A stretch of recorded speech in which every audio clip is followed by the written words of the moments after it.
तर नमस्कार मित्रांनो, तुम्ही तर बघू शकता की आपण चार्ट घेतलेला आहे, 1 मिनिटाचा चार्ट घेतलेला आहे. ठीक आहे. आपली बेसिकली आज एनालिसिस करणार आहोत, आपण निफ्टी 50 मध्ये एनालिसिस करणार आहोत 1 मिनिटाच्या टाइम फ्रेम. ठीक आहे. आता तुम्ही तर बघू शकता की मी इथं एक इंडिकेटर घेतलेले आहे. ठीक आहे. त्याचं नाव काय आहे? बेसिकली एमएससीडी इंडिकेटर आहे. ठीक आहे. आता मी या व्हिडिओमध्ये तुम्हाला सांगणार आहे की तुम्ही एमएससीडी इंडिकेटरवरून बाय अँड सेल कसं करू शकता आणि तुमची कन्फर्मेशन काय होणार आहे बेसिकली. ठीक आहे. आता तुम्ही या पॉईंटला बघू शकता की या पॉईंटला काय झालं, बेसिकली मार्केटने सपोर्ट घेतला होता. ठीक आहे. सपोर्ट घेऊन मार्केट वर गेलेलं आहे. ठीक आहे. तुम्हाला मला बेसिकली आणि मार्केट या पॉईंटला रजिस्टर घेतलेला आहे, रजिस्टर मार्केट खाली आलेलं आहे. ठीक आहे. तुम्ही बघू शकता. आता हा पॉईंट बघा, तुम्ही हा पॉईंट आणि हा पॉईंट बघा, बरोबर या पॉईंटला कसं ठेवायचं बरोबर बघू शकता की एमएससीडी इंडिकेटर बी इथून वर गेलेला आहे आणि तुम्हाला व्हॅल्यू बी तर चांगली दिसते आणि मार्केट पडलेला आहे, तर व्हॅल्यू तुम्हाला अशी कमी दिसते व्हॅल्यू. ठीक आहे. आता बेसिकली याची कन्फर्मेशन तुम्हाला सांगतो मी काय असतं.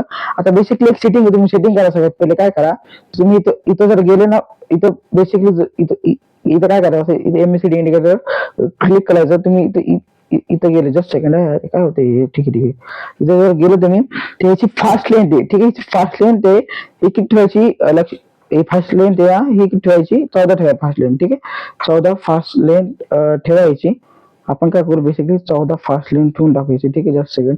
ठीक आहे. आपण 14 याची फास्ट लेन केली. 14 फास्ट लेन म्हणजे काय असतं की समजा आता मला काय करायचंय, आपण आपण काय म्हणतो, बेसिकली माझं वेट समजा 50 kg आहे, तर माझं काय ते ऍव्हरेज वेट आपण म्हणत का, ऍव्हरेज वेट माझं 50 kg आहे असं म्हणत नाही का आपण. तसं असतं की आपल्या कॅन्डलचं आहे ना, म्हणजे या पूर्ण कॅन्डलचं आपण काय केलेलं आहे की सेटिंग मध्ये 14 कॅन्डल घेतलेले आहेत. ठीक आहे. म्हणजे 14 कॅन्डलच्या क्लोजिंग मध्ये आपल्याला काय करणे, ऍव्हरेज काढून देणे आहे कॅन्डलचं. ठीक आहे. आपल्या कॅन्डलचं. ठीक आहे. आता तुम्हाला सांगतो मी, तुम्ही बाय अँड सेल कसं करू शकता बेसिकली. ठीक आहे. आता या पॉईंटला बघू शकता, ह्या पॉईंटला बघू शकता मार्केट बुलिश मध्ये गेलेलं आहे. ठीक आहे. बुलिश मध्ये काय गेला मार्केट, ती तुम्हाला दिसते नाही, ही येलो लाईन आहे. ठीक आहे. ही एक येलो लाईन आहे आणि एक ब्लू लाईन आहे. ठीक आहे. एक गोष्ट लक्षात घ्या, जर ह्या येलो लाईन जर ह्या ब्लू लाईनला जर खालून क्रॉस ओव्हर दिली, तर तुमच्यासाठी हा बेसिकली हा अपटेन होऊन जाईल. म्हणजे तुम्ही इथून बुलिश साठी एंट्री घेऊ शकता. मग तुम्ही तुमच्या टार्गेट आणि टॉप लॉस सेट करू शकता. ठीक आहे. म्हणजे एक कन्फर्मेशन काय आहे ह्याची की बुलिश मध्ये जाऊ शकतो मार्केट बाबा, की ह्या येलो लाईननी जर ह्या ब्लू लाईनला जर खालून क्रॉस ओव्हर दिली, तर मार्केट इथून वर जाऊ शकतो. ठीक.